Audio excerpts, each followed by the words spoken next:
Praise the Lord. ദൂരങ്ങളിലും ഓരങ്ങളിലും ചാരത്തും ദൂരത്തും എന്നെ കേൾക്കുന്ന പ്രിയ സഹോദരി സഹോദരന്മാരെ, നിങ്ങൾക്ക് ഇപ്പോൾ എന്റെ സന്ധ്യാവന്ദനങ്ങളെ അറിയിക്കുകയാണ്. ശാന്തമായിരിക്കുന്ന ഒരു അന്തരീക്ഷം, മന്ദമാരുതനേറ്റ് വിശ്രമിക്കുവാൻ പകലെ അന്തിയോളമുള്ള അധ്വാനത്തിന് ശേഷം പ്രിയപ്പെട്ട സഹോദരന്മാര് പലരും റോഡരികിലും മറ്റും ഭവനത്തിന്റെ അങ്കണങ്ങളിലുമായി എന്നെ കാണുന്നുണ്ട്, എന്നെ കേൾക്കുന്നുണ്ട്. അനുഗ്രഹിക്കപ്പെട്ട ഈ അവസരം, ഈ സന്ധ്യാനേരം സുവിശേഷ സംബന്ധമായി ചില കാര്യങ്ങൾ നിങ്ങളോട് സംസാരിക്കാൻ ഞാൻ കർത്താവിൽ ശരണപ്പെടുകയാണ്.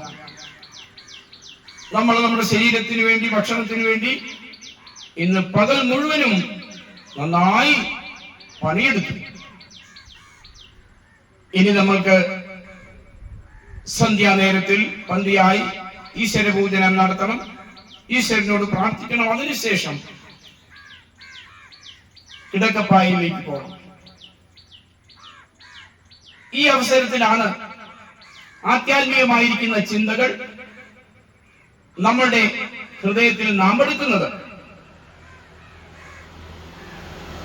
നമ്മുടെ സഹോദരി സഹോദരന്മാർ, ഇന്നലെ കണ്ടവർ, ഇന്നലെ നമ്മളോടുകൂടെ പണിയെടുത്തവർ, കൂലി വാങ്ങിയവർ, ഭക്ഷണം കഴിച്ചവർ, സല്ലപിച്ചവർ, ചിരിച്ചവർ, സന്തോഷിച്ചവർ, പലരും ഇന്നത്തെ പ്രഭാതത്തിൽ നമ്മളോടുകൂടെ ഇല്ലായിരുന്നു എന്നുള്ള ഒരു ദുഃഖ സത്യം നാം മറന്നു പോകരുത്. ഭൂമിയുടെ ഏതു ഭാഗങ്ങളിലും മരണദൂതൻ വളരെ ധൃതിയായി അവന്റെ പ്രവൃത്തികൾ നിർവഹിച്ചുകൊണ്ടിരിക്കുന്ന ഒരു കാലഘട്ടമാണ്. മനുഷ്യൻ എങ്ങനെയോ അവന് ജീവിക്കണം എന്നുള്ള അവന്റെ തിടുക്കത്തിൽ, അവന്റെ ആ സ്വാർത്ഥ താല്പര്യത്തിൽ മറ്റൊന്നും അവന് ചിന്തിക്കുവാൻ സമയം ലഭിക്കുന്നില്ല എന്നുള്ളത് സത്യമാണ്. അതങ്ങനെ തന്നെ ആയിരിക്കണം. നമ്മുടെ ചുറ്റുപാട് ധാരാളം മരണങ്ങൾ സംഭവിക്കുന്നുണ്ട്. ധനികന്മാരും ദരിദ്രന്മാരും, പണ്ഡിതന്മാരും പാമരന്മാരും ഈ ലോകം വിട്ട് യാത്രയാകുന്നു. നാം പലരുടെയും ശവസംസ്കാര ചടങ്ങുകളിൽ ഇന്നും ഇന്നലെയും സംബന്ധിച്ചിട്ടുണ്ട്. നാളെയും അതുതന്നെയാണ് ലോകത്തിന്റെ ഗതി. അതുകൊണ്ട് ഈ ലോകത്തിൽ നമ്മുടെ ജീവിതകാലം വളരെ ശ്രദ്ധാപൂർവം നമ്മൾ നിർവഹിക്കണമെന്നുള്ളത് ബുദ്ധിയുള്ളവരുടെ ഇഷ്ടമാണ്. നമ്മൾ ഇവിടുന്ന് പോകുകയാണ് പ്രിയരെ. ലോകമേ യാത്ര. പിറന്നു നിന്തറയ്ക്കുമേൽ അകത്തെ വായുവും ശ്വസിച്ചുറങ്ങി നിന്റെ തട്ടുകൾക്കു കീഴിൽ ദിനം വരെ. എന്ത് ബന്ധപ്പാടാണ് ഒരു ഭവനം ചമയ്ക്കുന്നത്! ഏതെല്ലാം പദ്ധതികളാണ് ഗവൺമെന്റ് സഹായധനങ്ങൾ നൽകി ഒരു വീട് ചമയ്ക്കുവാൻ നമ്മളെ സഹായിക്കുന്നത് ഓർക്കുമ്പോൾ നമുക്ക് സന്തോഷമുണ്ട്. ലക്ഷം വീട് പദ്ധതിയൊക്കെ നാം ഓർക്കുന്നു. എന്റെ മുൻപിൽ കാണുന്ന പല ഭവനങ്ങളും അങ്ങനെ ലോൺ എടുത്തും മറ്റും ചമച്ചുണ്ടാക്കിയതാണ്. നമുക്ക് ഒരു കൂര അത്യാവശ്യമാണ്. പണ്ട് KS ജോർജ് ആണെന്ന് പറയുന്നു, തോന്നുന്നു, എന്റെ ഓർമ്മ ശരിയാണെങ്കിൽ ഇങ്ങനെ പാടി: കൂരകൾക്കുള്ളിൽ തുടിക്കും ജീവനാളം,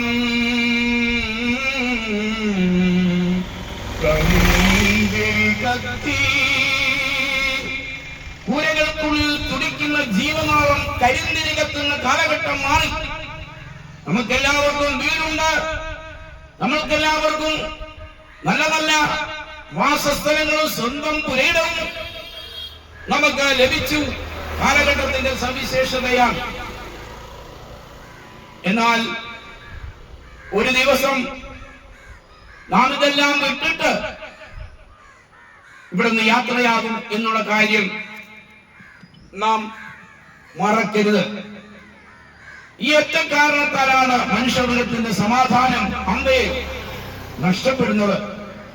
കടബാധ്യത, എടുത്ത ലോൺ അടച്ചു തീർക്കുവാൻ നിവൃത്തിയില്ലായ്ക, കുഞ്ഞുങ്ങളുടെ ഭാവി അവരെ പഠിപ്പിക്കുവാനായിട്ടുള്ള കടമെടുത്തത് ലോൺ എടുത്തത് അടച്ചു തീർന്നില്ല, ഇത്യാദി നിരവധി കാര്യങ്ങൾ ഓർക്കുമ്പോൾ നമുക്ക് സങ്കടവും ദുഃഖമുണ്ട്.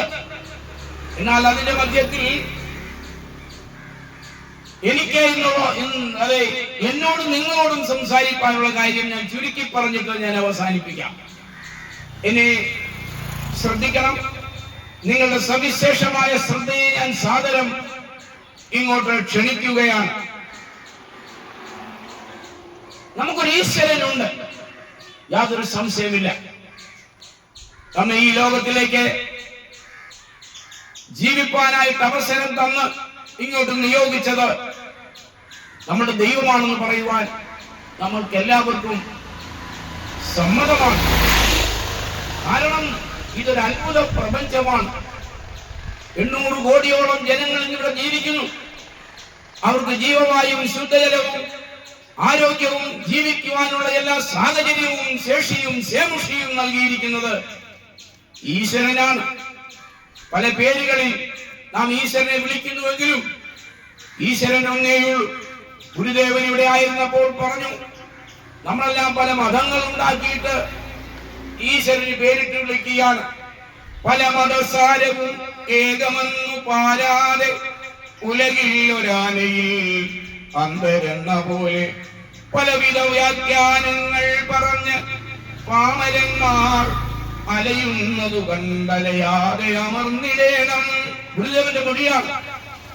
പലവിധ വ്യാഖ്യാനങ്ങൾ പറഞ്ഞ് ഒറ്റ ഈശ്വരനെ തന്നെ നാം ശിഥിലീകരിക്കുകയാണ്. എന്നിട്ട് എന്ത് പറ്റുന്നു? അതിന്റെ പേരിൽ നമ്മൾ മതങ്ങൾ ഉണ്ടാക്കുന്നു. പണ്ട് യേശുദാസ് പാടി, മനുഷ്യൻ മതങ്ങളെ ഉണ്ടാക്കി, മതങ്ങൾ ദൈവങ്ങളെ ഉണ്ടാക്കി. മനുഷ്യനും മതങ്ങളും ദൈവങ്ങളും ചേർന്ന് മണ്ണ് പങ്കുവച്ചു, മനസ്സ് പങ്കുവച്ചു. ഹിന്ദുവായി, മുസൽമാനായി, ക്രിസ്ത്യാനിയായി നാം നമ്മളെ കണ്ടാൽ അറിയാതെയായി ഇന്ത്യ ഭ്രാന്താലയമായി എന്ന് അദ്ദേഹം പാടി. വളരെ വളരെ ബുദ്ധിപരമായ ഒരു ഗാനം. നാം അതെല്ലാം ഇടം പേറ്റിയാൽ, ഹൃദയത്തിൽ ഏറ്റെടുത്താൽ നമുക്ക് മനസ്സിലാകും, ഒരേ ഒരു ഈശ്വരൻ, ഒരേ ഒരു ജനത, നാമെല്ലാവരും ഏകോദര സഹോദരങ്ങളാണെന്ന് നമുക്ക് പഞ്ചപുച്ഛമടക്കി സമ്മതിക്കേണ്ടതായി വരും. യേശുവെന്നും അങ്ങനെ പല ഭഗവാന്മാരുടെ പേര് പറഞ്ഞു, ഗുരുദേവനെന്നും ഒരുപാട് ഈശ്വരന്മാരുടെ ലോകത്തിൽ പേരെടുത്ത് ഞാൻ പറയാൻ ആഗ്രഹിക്കുന്നില്ല. നാം എല്ലാവരും ഒരേ ഒരു ഈശ്വരന്റെ മക്കളാണെന്ന് മാത്രം പറയുമ്പോൾ അതവിടെ അടങ്ങുകയാണ്. ഇന്ന് കർത്താവായ യേശു ക്രിസ്തു ഈശോ മിശിഹായെ കുറിച്ചാണ് അക്കൂട്ടത്തിൽ നിന്ന് ഞാൻ നിങ്ങളുടെ മുൻപാകെ അവതരിപ്പിക്കുന്നത്. ഈശ്വര സാമീപ്യം നമ്മൾക്ക് ആശ്വാസമാണ്. അതുകൊണ്ട് ഈശ്വരനെ അറിയുക,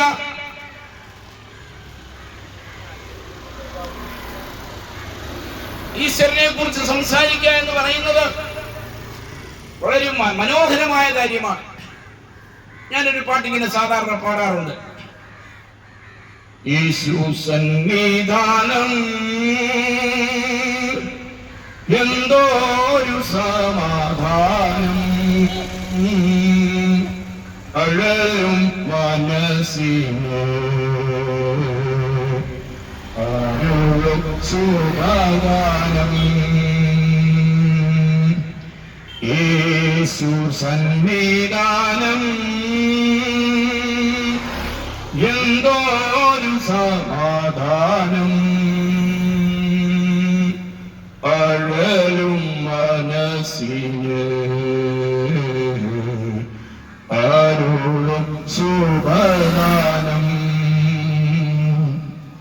ലോകത്തിൻ ഇമ്പത്തെ തേടുവോർ ശോകത്തിൽ വീണുമേ. ലോകത്തിൻ ഇമ്പത്തെ തേടുവോർ ശോകത്തിൽ വീണുമേ. ക്രിസ്തുവിൻ സന്നിധി ചേർന്നിടുമ്പോൾ ഇന്നും അത്യാനന്ദമേ. ക്രിസ്തുവിൻ സന്നിധം ചേർന്നിടുന്നു എന്നും അത്യാനന്ദമേ. യേശു സന്നിധാനം എന്തോരു സമാധാനം അഴലും മനസ്സിന് അരുളും സുഖദാനം. അഴലും മനസ്സിന് അരുളും സുഖദാനം. വേറിലൊരാശ്വാസസ്ഥാനവും വേറിലൊരാശ്രയവും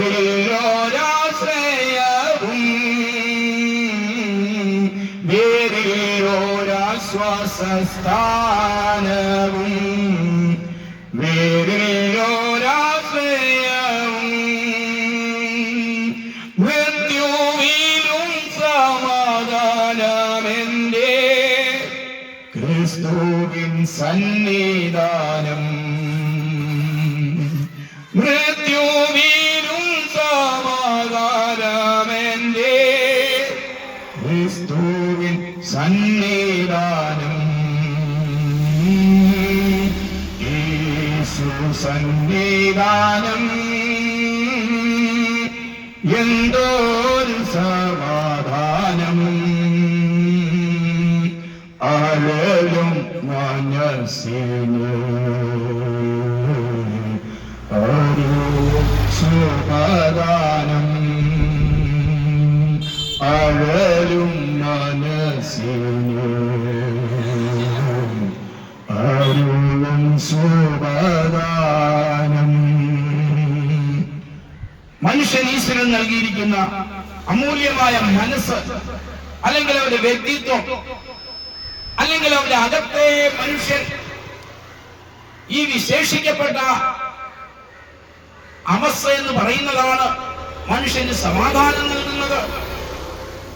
മനസ്സിന് സമാധാനമില്ലെങ്കിൽ നമ്മുടെ ജീവിതം കൊണ്ട് യാതൊരു പ്രയോജനവുമില്ല. നമ്മുടെ ദൃഷ്ടിയിൽ പല കാര്യങ്ങൾ സമാധാനത്തിന് അടിസ്ഥാനമായി നാം പരിഗണിക്കാറുണ്ട്.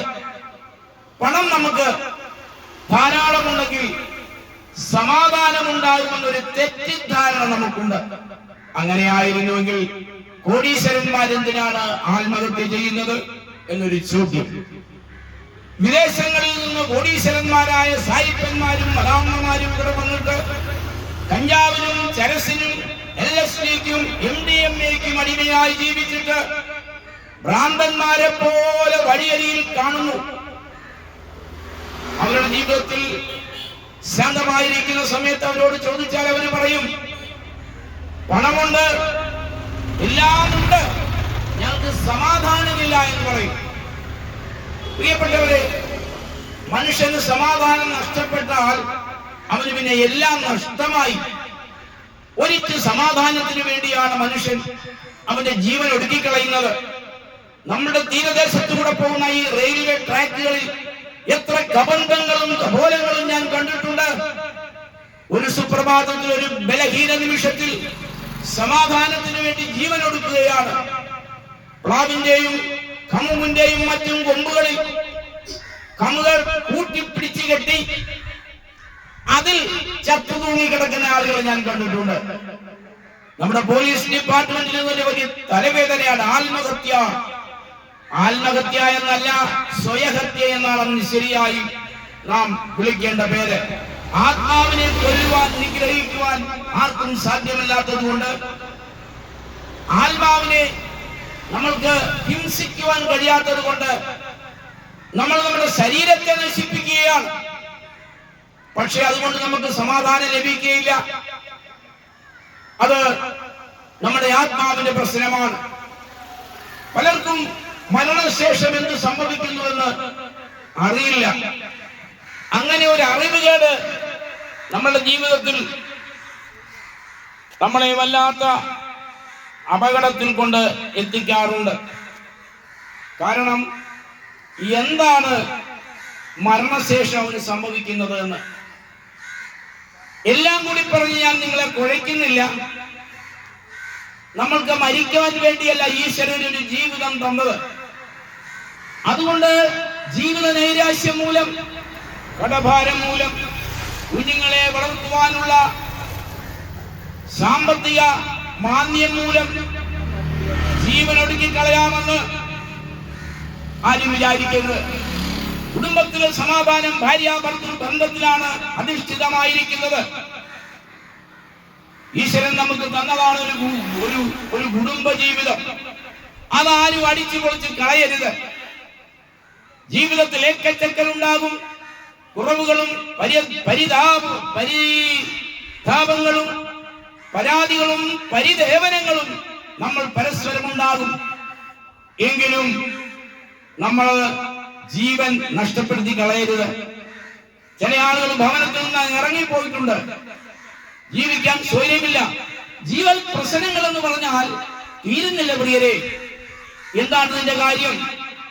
പണം കൊണ്ടോ, സൗഭാഗ്യം കൊണ്ടോ, സൗന്ദര്യം കൊണ്ടോ മനുഷ്യന് ലഭിക്കാത്ത ഒരു അത്ഭുത സത്താവിശേഷമാണ് ദൈവത്തിന്റെ സമാധാനം. ലോകത്തിൽ ഇവിടെ വന്ന പല ദൈവങ്ങളെ ഞാൻ വായിച്ച് പഠിച്ചിട്ടുണ്ട്.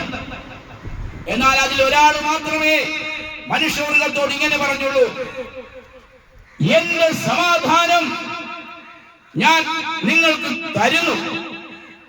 ലോകം തരുന്നത് പോലെയല്ല.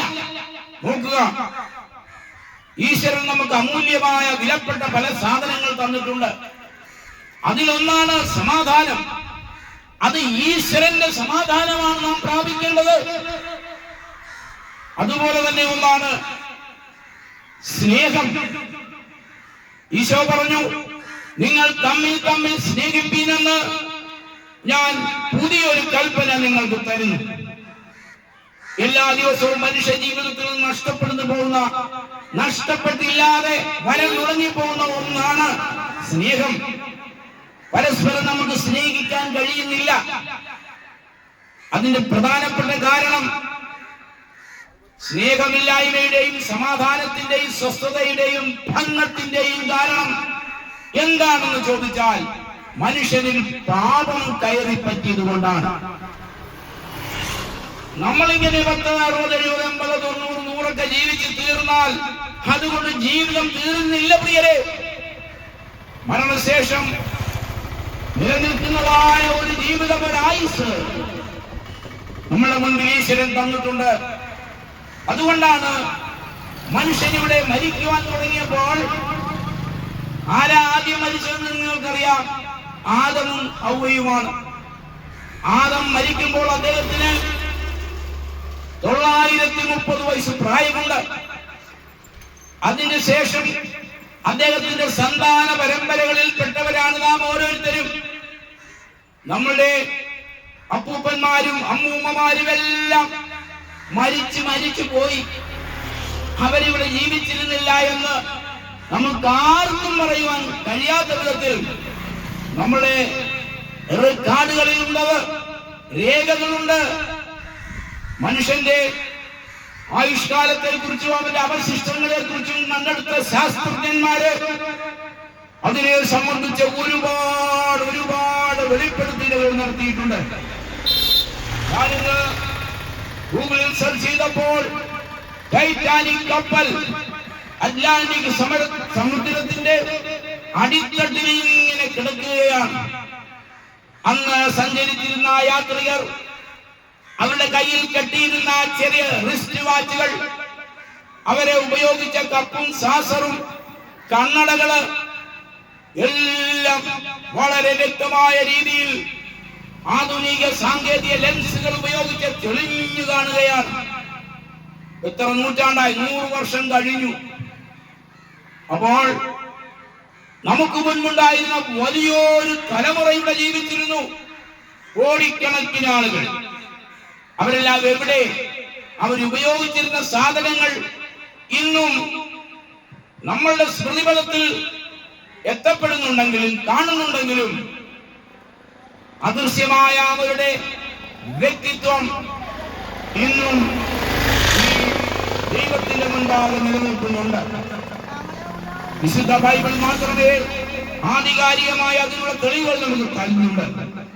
ലൂക്കായുടെ സുവിശേഷം 20-ാം അധ്യായത്തിന്റെ 38-ാം വാക്യത്തിൽ വായിക്കുമ്പോൾ ദൈവം പറയുകയാണ്, ഞാൻ മരിച്ചവരുടെ ദൈവമല്ല, ജീവനുള്ളവരുടെ ദൈവമാണ്.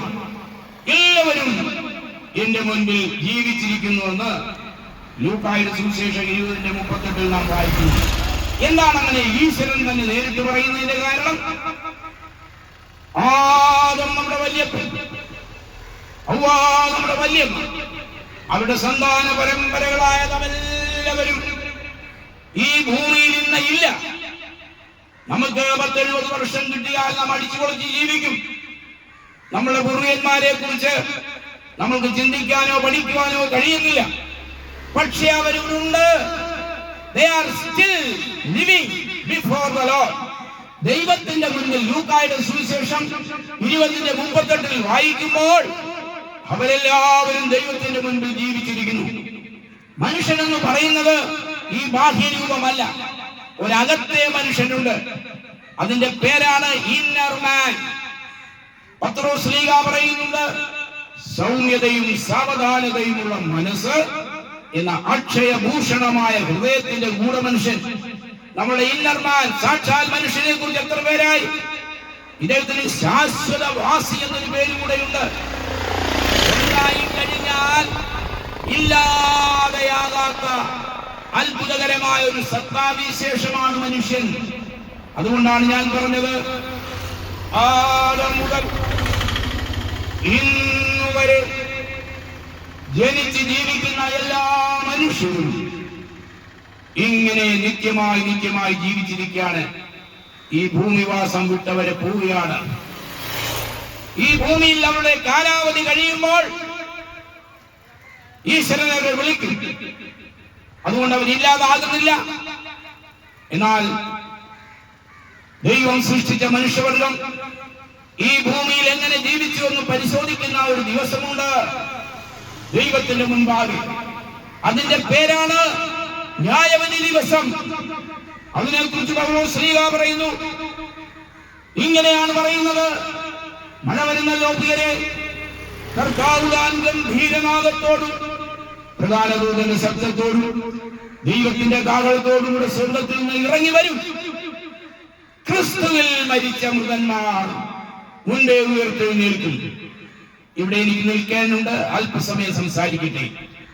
മനുഷ്യരെല്ലാവരും പുനരുദ്ധാനം പ്രാപിക്കും. അതൊരു വലിയ പ്രതിഭാസമാണ്.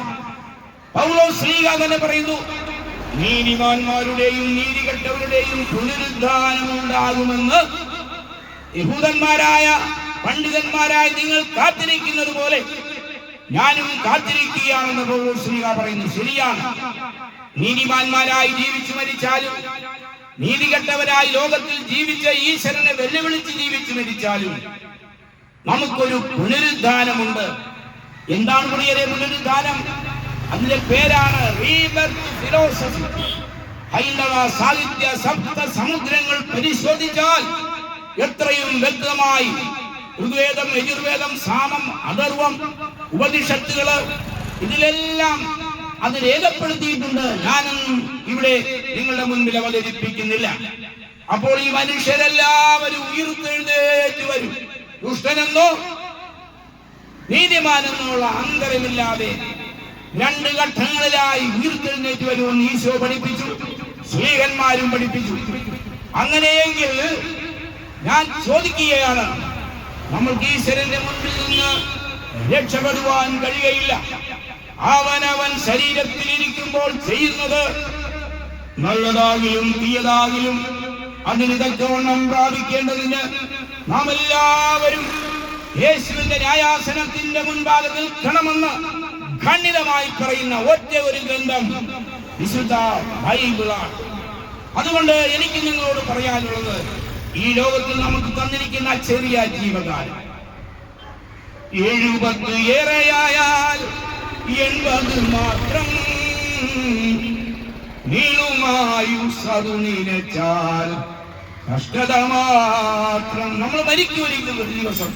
നമ്മുടെ കേരളത്തിന്റെ മനോജ്ഞമായ ശബ്ദ സൗന്ദര്യമായിരുന്ന ജാനകി അമ്മ കഴിഞ്ഞ ദിവസം വിട പറഞ്ഞു.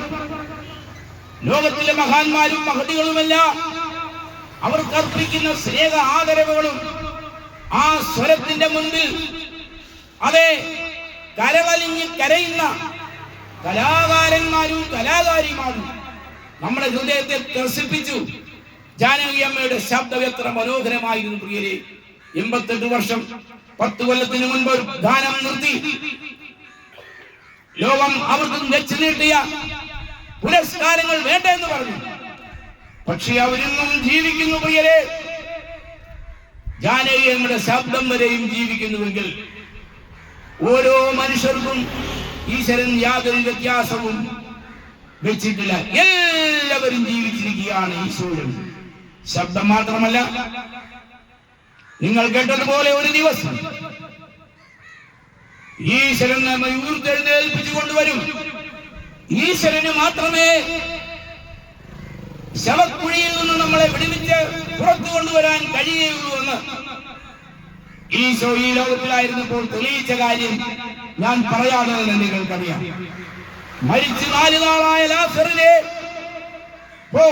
ബെഥാന്യ എന്ന് പറയുന്ന സ്ഥലത്ത് അദ്ദേഹത്തിന്റെ ശവക്കല്ലറ ഇന്ന് യെരൂശലേമിൽ സൂക്ഷിച്ചിട്ടുണ്ട്. ഒരു പണിയിറങ്ങി പറയിറങ്ങി ഇങ്ങനെ പോകണം. ഞാനത് കണ്ടു ഇന്നും. അപ്പോൾ ബെഥാന്യയിലെ ഒരു നിത്യ സന്ദർശകനായിരുന്നു യേശു കർത്താവ് ഈ ലോകത്തിലായിരുന്നപ്പോൾ മാർത്തയും മറിയയും എന്ന് പറഞ്ഞ 2 സഹോദരിമാര് അദ്ദേഹത്തിനുണ്ടായിരുന്നു. പെട്ടെന്നൊരു പനി, പെട്ടെന്നൊരു രോഗം. ജാനകി അമ്മയെ വിടാഞ്ഞ മരണദൂതന് ലാസറിന് വല്ല വ്യത്യാസമുണ്ടോ?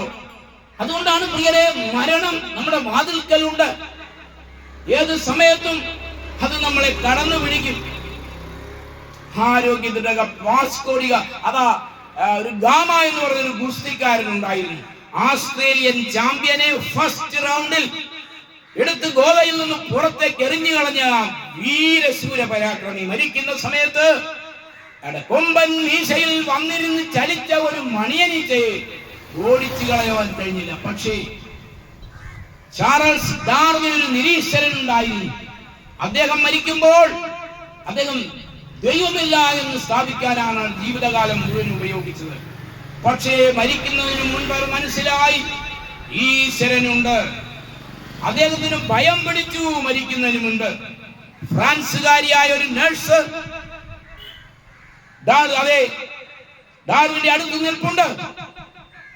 മരണം അടുക്കും തോറും ഡാർവിൻ വിഷണനായി തലമുടി പിടിച്ച് പിച്ച് പറിച്ചെറിയാൻ തുടങ്ങി.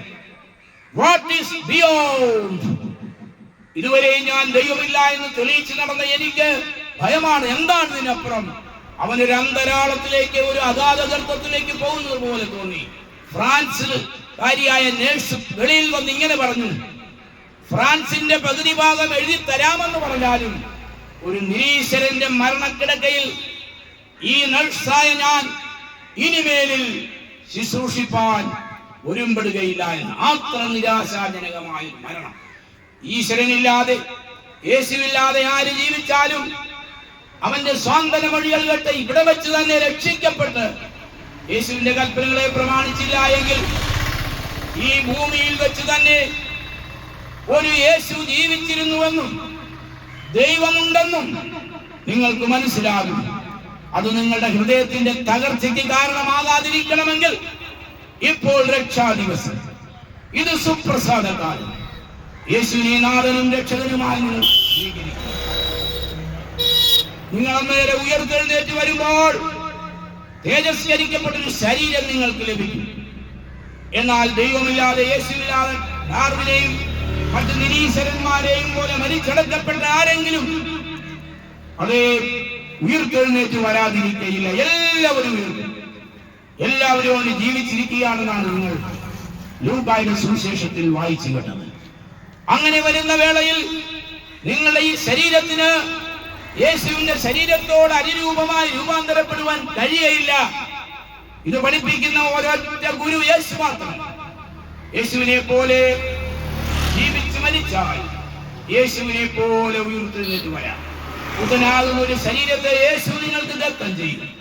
അതുകൊണ്ട് യേശുവിൻ കൂടെ വാഴുവാൻ, യേശുവിൻ കൂടെ ജീവിപ്പാൻ,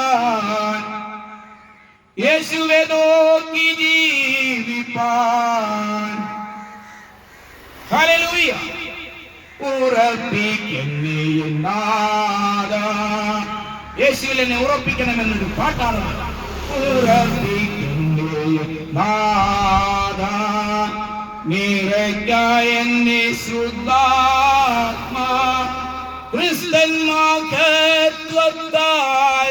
ഞാൻ മുറ്റു നിറഞ്ഞു ശോഭിപ്പാൻ, ക്രിസ്തൻ മഹത്വത്താൽ ഞാൻ മുറ്റു നിറഞ്ഞു ശോഭിപ്പാൻ. പ്രിയപ്പെട്ടവരെ, യേശുവിന്റെ കൂടെ ജീവിക്കൂ. യേശുവിനെ പോലെ ആകൂ.